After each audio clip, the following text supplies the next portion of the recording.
Computer just gets lazy every now and then. Is it working? Computer just gets lazy every now and then. Just forgets that it's a computer and stops wanting to work. So we are in Psalm 104. For those of you online that couldn't hear, we were having technical difficulties. Man, you remember that? Remember that back in the day when we had technical difficulties and we put it on there? Yeah, that was a long time ago. Had a throwback tonight. Had a throwback moment. Take things for granted. I have to remember how to go back. Okay, Psalm 104, beginning in verse 24. And the premise to tonight's thoughts is I don't know if you guys have been tracking. We've had a major hurricane make landfall finally this year. I think there was another one at some point, but this one is actually in the United States. There's a couple more hurricanes out there, tropical depressions, tropical storms, whatever you want to call them. Invest, I think that's what they call them. Invest, whatever. So there was a hurricane that made landfall early this morning in around Tallahassee, Florida, and it did a lot of damage in that area. They really haven't been able to show everybody because it's kind of a remote area where they're trying to get to, and it might be online now the stuff, but there was a huge storm surge. But it's quite the news story, and to me, just like when tornadoes hit this area, they're not really that. I mean, loss of life and loss of property and all that type of stuff. Yeah, that's significant in our lives, but that's the risk you take when you want to live in those areas. If you want to live on the coastlines, you're going to have to put up with hurricanes. If you want to live in Tornado Alley, you're going to have to put up with tornadoes. If you're going to live in the earthquake area, which I never want to do, thought about, moving out to California at one point, and it's like we felt some earthquakes around here. No, I don't want to feel a real earthquake. We had some man-made quakes, and they were the Duncan Theater just opened up, a couple years ago, reopened back up after all that, and yeah, I don't want to do that. That's too crazy, too much energy, too much power. You can see, um, but if you want to, live in the um, mountains, you're gonna have to deal with snow. You want to live on an island, unfortunately, you're gonna be far away from immediate help when needed. And so there all these things they're on the news and they're trying to make it dramatic and all that type of stuff. But the what I'm trying to say is where you're at, you're gonna have to deal with those circumstances because that's what God made. And what we're going to see here, Psalm 104 actually tracks a lot of Genesis, what God created. And we're going to pick up in 24, verse 24. It says, "How countless are your works, Lord? In wisdom you have made them all. The earth is full of your creatures. Here is the sea, vast and wide, teeming with creatures beyond number, living things both large and small. There the ships move about, and Leviathan, which you formed to play there." Verse 27, "All of them wait for you to give them their food at the right time. When you give it to them, they gather it. When you open your hand, they are satisfied with good things. When you hide your face, they are terrified. When you take away their breath, they die and return to dust. When you send your breath, they are created, and you renew the face of the earth." Those verses right there just point back to what God has done. And even in the first part there, um, where it says,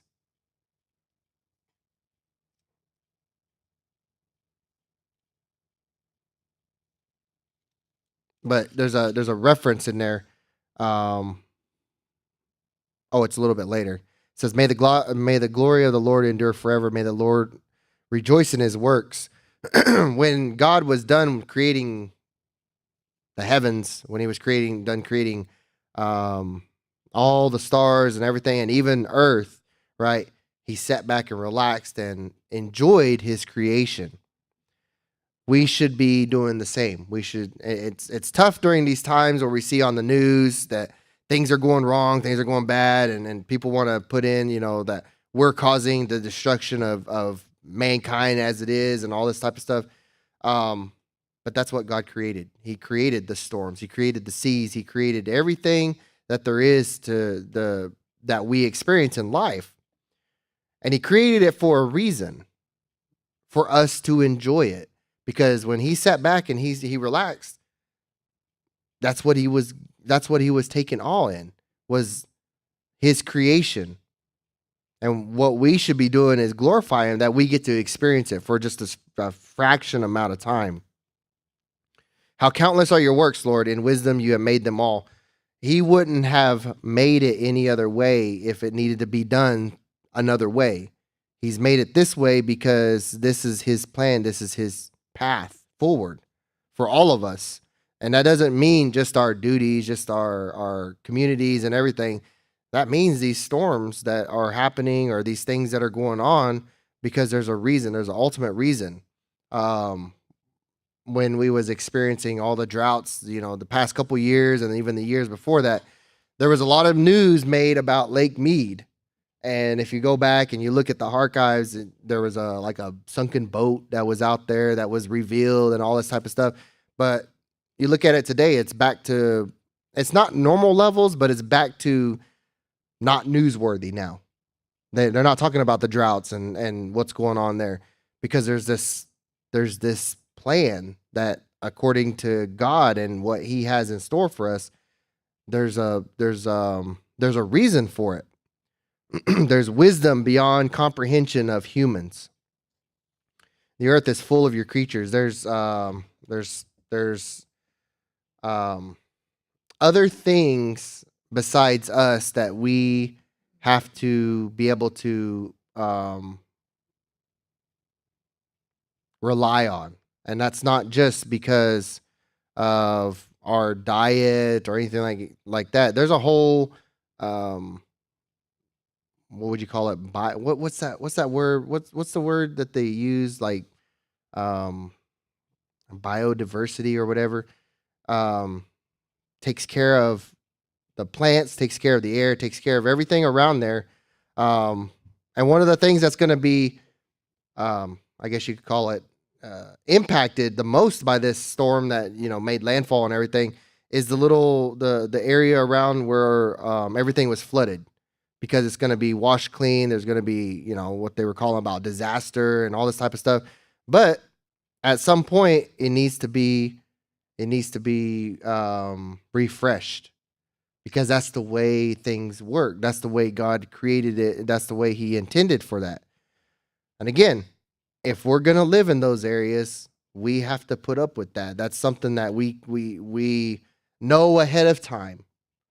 Hey, we want to go live on the coast. We're going to have to deal with hurricanes. We're going to have to deal with those types of things. We're going to have to deal with, if we have a hurricane incoming, we're going to have to go and, move out so we don't get hurt, and then come back and hopefully we'll be able to repair from the damage and all that. It says there are ships that the ships move about. He's talking about the oceans now. There the ships move about in Leviathan, which you formed to play there. There are things that we don't even know about, and this goes to not just specifically talking about this creature that lurks in the deep, but also when we're talking about these big storms and what they bring about, right? There's a reason that's going on. Tonight, if you guys know, is I think, the moon's up now here in this area. The blue moon, the super moon, the second full moon this month, this cycle, is out. It's something that we get to experience. We won't get to experience it for, another, I think it's a decade or so. It only happens so often, but it's going to be a neat little experience. We're going to be able to go out there and see, and we're actually, when this happens, I don't know if you guys can go out and look in the fields when there's no city lights or anything like that. There's enough light that you can see. You have to let your eyes adjust for a while, but you can see out there in the dead of night once this moon gets up in the sky, almost like it's daylight. It's amazing. But we wouldn't know that unless we paid attention to what God has created, because we use artificial light. We use things to get around. We don't even pay attention to those things now. But this was a time where maybe our ancestors had to move about or do certain things to be able to uh, survive or thrive or make appropriation for. All of them wait for you to give them their food at the right time. When you give it to them, they gather it. When you open your hand, they are satisfied with good things. There are times in life when we need to be not just thankful for, but we need to be patient. We need to be patient and understand that not everything comes at once.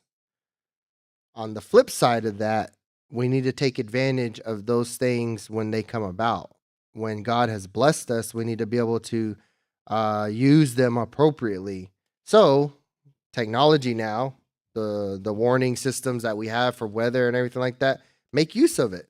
Make use of those warnings, those things, so that you don't it doesn't what you've worked for doesn't get destroyed in something that God has created that has a cycle to it, right? So we know that storms are coming about, moving coming about, but we can apply this to our spiritual life as well. When we have built systems, or we rely on systems in life, whether that's family, relatives, careers, and we see warning signs of something about to happen, pay attention to those things, make appropriate adjustments so that you can weather those situations. When they come about, make sure you are equipping yourself with what God has blessed you with, whether that's tools or skills or people. Make sure that you can rely on them so that you can weather that storm. Just like the people in Florida today are having to rely on emergency assistance, first responder, all that stuff, and even the federal government's going to have to come in and help. Um, Make sure that you have those things available and that you use those resources when God gives them to you. And it doesn't have to be right there during the crisis. You could be prepared for that. You could make those adjustments ahead of time so that He sustains you through those storms. That's what He's saying. When you open your hand, they are satisfied with good things. On the flip side, when you hide your face, they are terrified. When you take away their breath, they die and return to the dust. When you send your on that one, right? We know when destruction is going to occur. We are made aware of it, and sometimes we put ourselves in those situations. We put ourselves right in the midst of those things. And what happens? Well, we get a little bit afraid because we don't know what's going to happen. We know what's going to happen. We knew what was happening when we put ourselves there. And that's what He's saying. When God takes His presence out of it, we know what's going to happen. And again, on the opposite of that, when you send your breath, they are created and you renew the face of the earth. When God blesses those things, that's when life happens. That's when you're able to thrive and be able to progress instead of regressing, instead of having to deal with sad things, right? When God is in it, that's when we are able to be able to give Him glory. But even in the bad things, right? Because we put most of the time, when we put ourselves in those situations, we can still glorify Him because He probably tried to warn us. He probably tried to steer us away. He probably tried to make it abundantly clear that we didn't need to be continuing down that path. And still we could still glorify him in those and like, well, I should have listened to him. He knew now if we were like I said, most of the time that's what happens if we, come up on an incident or whatever. Um, we c- we can still glorify him because there's a reason that those things that had occurred, those things took place because it was in his plan. But all this to say, may the glory of the Lord endure forever. May the Lord rejoice in his works. He is the only idol that we should have in our lives. And if he's able to enjoy his creation, if he's able to look at what he's done and be satisfied, we also should be able to look at what he's done and be satisfied and be able to um, rejoice in him that he's able to do this. He looks at the earth and it trembles. He touches the mountains and they pour out smoke. And what the psalmist here is saying is continuing. It says, "I will sing to the Lord all my life. I will sing praise to my God while I live. May my meditation be pleasing to him. I will rejoice in the Lord. May sinners vanish from the earth and wicked people be no more. My soul praise Yahweh. Hallelujah." And I, when I was thinking about, even it might seem kind of harsh saying that, but even if we are living in those areas where they're prone to certain destruction, certain mayhem or chaos or whatever, you know what? God got us there to be able to enjoy those things. We should praise him that he's got us there, and then even praise him more so that he carries us through those things. Um, as long as I've lived in Oklahoma and in the places that I've been around, I have literally, thank goodness, I have never seen a tornado in person. Myself, here living in Oklahoma for 35 years now, have never seen an actual tornado in person. I've seen a little funnel cloud one time. I seen what I thought was a wall cloud with a funnel off in the distance with some lightning. It was real dark. Um, but living in Tornado Alley with lots of tornadoes that have occurred in the vicinity in the region, I have never seen one. And that's he hasn't allowed me to. He hasn't put me in those situations, and thank goodness, because I don't know what I would do.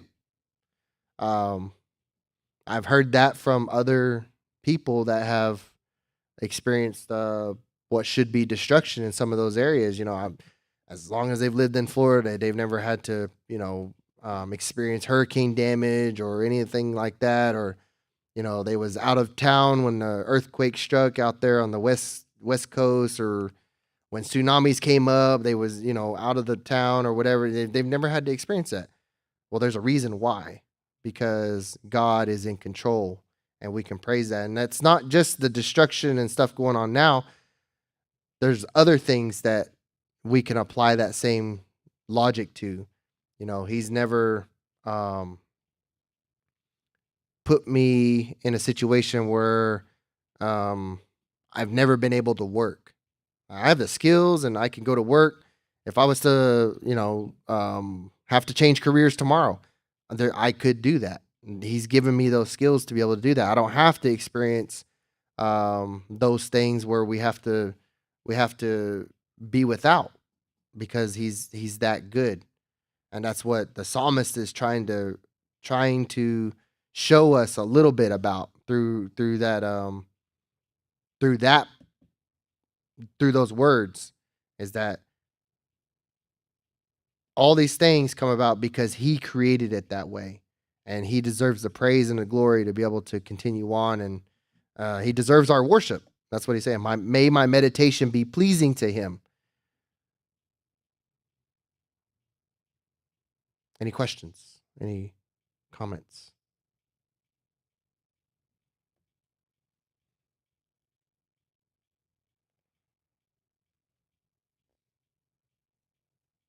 Good.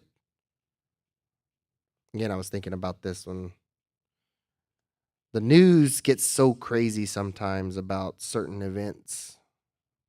They have to make money, they have to do all their stuff, pay their bills too, or whatever. But, It's just not something that is, I guess, too pleasurable to watch.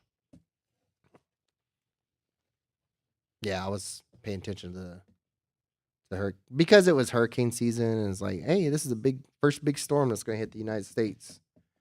But they were making it seem like it was 2012 all over again. It might have been for some of those people going through that, but it's a hurricane on the coast. So, well, we are going to uh, do our prayers and our praises and prayers. If you guys have a prayer request, and first of all, our prayer request goes out to all those that are affected. I know one of the last headlines that I paid attention to was that during the storm surge, that there was 2 fatalities from a vehicle, and so we just want to prayers for all those that are affected right now in Florida. There's gonna probably be more destruction and devastation. Like I said, it was hard to get to that area that it made landfall to, but there was already houses and trees and all kinds of stuff knocked down just from the winds. There's a lot of flooding going on too. So prayers for all them that are affected right now. Prayers also to our schools. I know that we are getting back into school, but there are already some crazy things happening for our local schools, and so just prayers go out to them.